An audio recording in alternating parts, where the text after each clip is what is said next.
In this season, we are following the sort of later half of Lorenzo the Magnificent's life. Lorenzo's got this anger, and he's determined to sort of remake the world in the way he thinks it should be. And he knows Clarice cannot be a part of that because Clarice is humble and not angry. She feels that Lorenzo has turned away not just from God, but from her as well. Throughout this season, we sort of see his wife become the matriarch of the family and sort of take over from Lucrezia's role. We are stealing from the city. The bank supports Florence, and Florence supports the bank. And we see in this series how Lucrezia helps finance Lorenzo's dreams, even though the bank can't really afford them.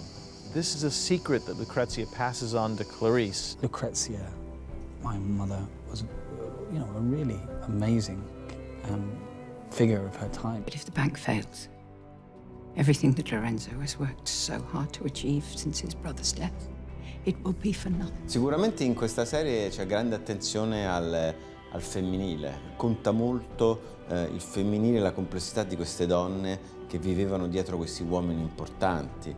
I think one of the best things about this series from the beginning has been the roles that we found for women to play. And Lorenzo would not be here without those people. You know, it's often the case that in history women's roles and their records are not really fully recorded. So we sometimes have to fill in the gaps and imagine the roles they may have played. Le donne in questa serie sono sempre fondamentali, sono sempre coloro che poi danno un po' la temperatura di quello che succede in tutta la storia. Don't turn away so much, just more here. This way? Yeah. Yeah. So I think it's your... Lorenzo è come gli uomini, secondo me, in generale. Senza le donne... I am here for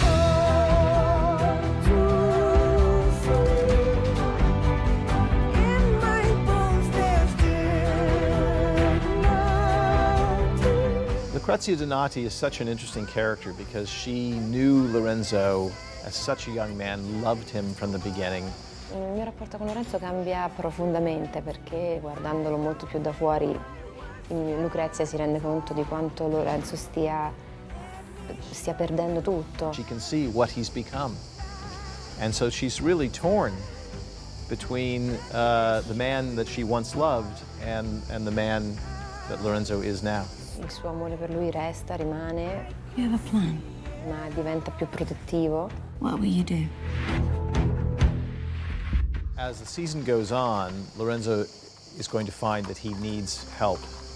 And he finally will get help in a very unexpected place, which is in the person of his sister Bianca, whom of course he exiled at the end of the previous season because she was married to Guglielmo Pazzi. Arriverà il momento in cui Lorenzo avrà ancora bisogno di Bianca, di sua sorella.